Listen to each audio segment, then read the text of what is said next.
परम मंगल में परात्पर पर ब्रह्म परम पिता परमात्मा अकारण करुणालय अकारण करुणाकारक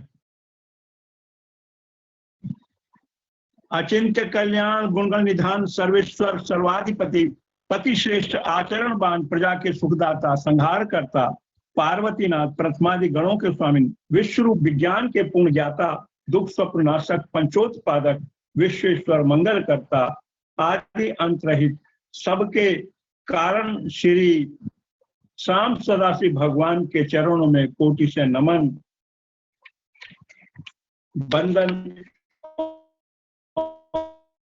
और अभिनंदन। वंदनीय प्रातः स्मरणीय पराम्बा भगवती जगदीश्वर शंकर श्री प्राण बल्लवा आदि जगत में व्याप्त रहने वाली जगत की आधारभूता परम शक्ति श्री जगदम्बा मां पार्वती के चरणों में कोटि से प्रणाम। समस्त भूतादिक सिया राम मैं सब जग जानी करहु प्रणाम जोर जुग पानी। समुपस्थित भगवत भक्त शिव कथा अनुरागी सज्जनों भक्तिमयी मात्र शक्ति, हम सबका यह परम सौभाग्य है कि भगवान शंभु शिवाय की यह सुंदर कथा पर सम्मिलित होकर इस शिव कथा मंदाग्नि में गोता लगाने के का हमको शुभ अवसर प्राप्त हुआ है और यह बड़े पुण्य से मिलने वाला होता है। गत प्रसंग में हम श्रवण कर रहे थे, इधर नारद जी जो है वो तपस्या कर रहे हैं और वहां इंद्र जो है उनकी तपस्या से जो है वो बड़े परेशान है कि कहीं हमारा इंद्रासन न छिन जाए। इस कारण उन्होंने कामदेव को उनके पास भेजा है कि इनका जो है ये तपस्या जो है भंग की जाए, लेकिन कामदेव जो है परेशान होकर के उनकी तपस्या को भंग नहीं कर पाए, इसलिए वो उनके पास लौट आते हैं और उनसे क्षमा याचना करते हैं कि मैं उनका जो है तपस्या जो है भंग नहीं कर पाया। हे प्रभु, जब नारद जी को ये पता लगता है उनकी जो है तपस्या खुल जाती है तो बड़े प्रसन्न होते हैं कि मैंने कामदेव को जो है जीत लिया, और वह इसकी जो है वो करते हुए भगवान शिव के पास पहुंच जाते हैं और भगवान शिव से कहते हैं कि मैंने कामदेव को जो है जीत लिया। तब भक्तवत्सल महादेव जी ने नारद जी की प्रशंसा करते हुए कहा कि ठीक है, आपने कामदेव को जीत लिया है, पर मेरा इसमें यह कहना है कि आप विष्णु भगवान से इस बात के लिए मत कहना।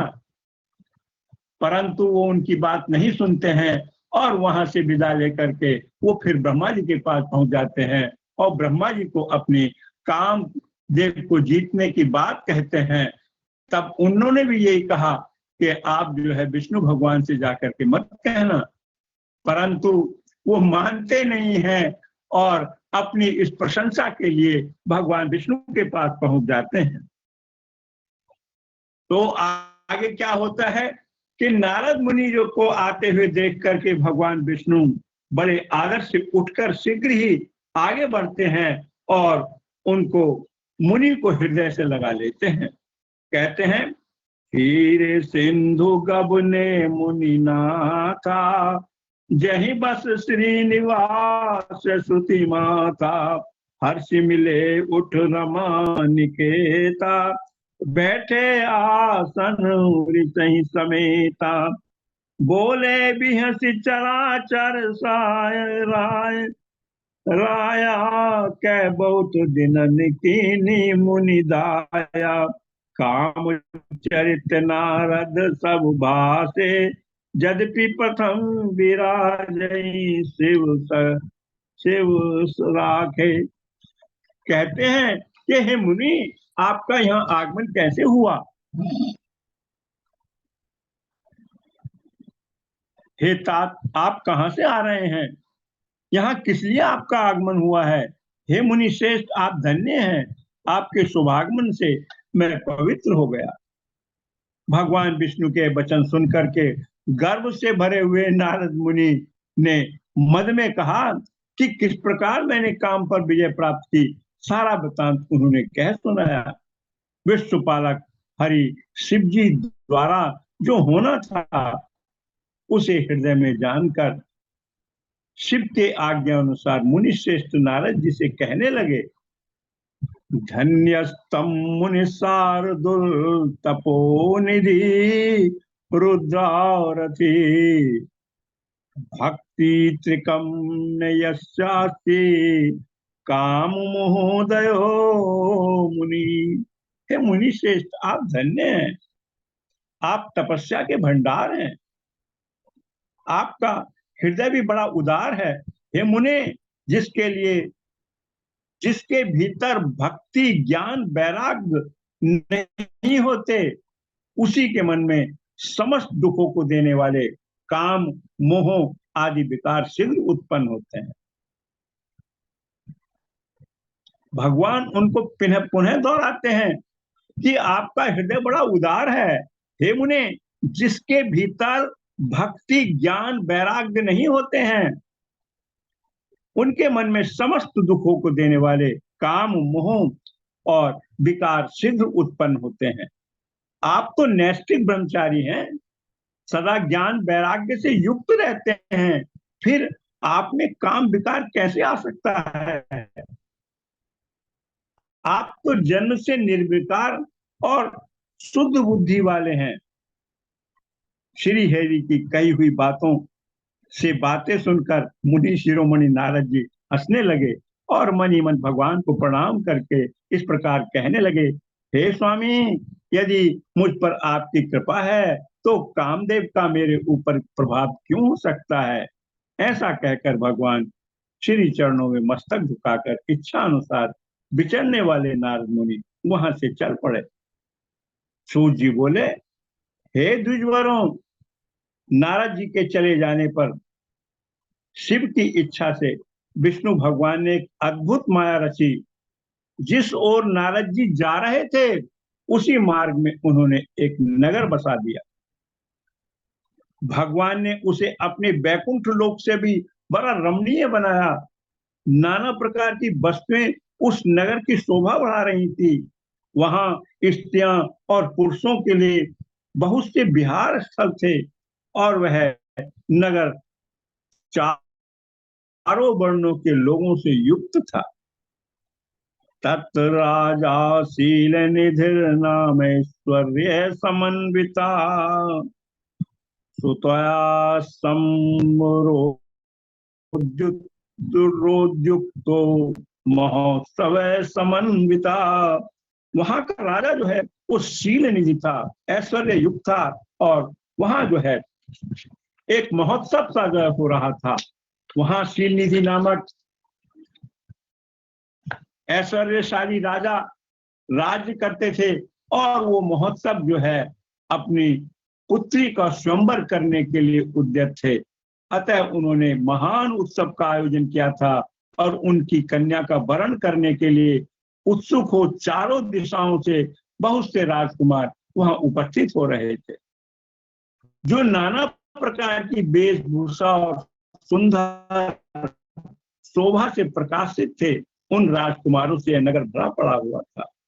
ऐसे राजनगर को देख नारद जी जो है वो मोहित हो गए।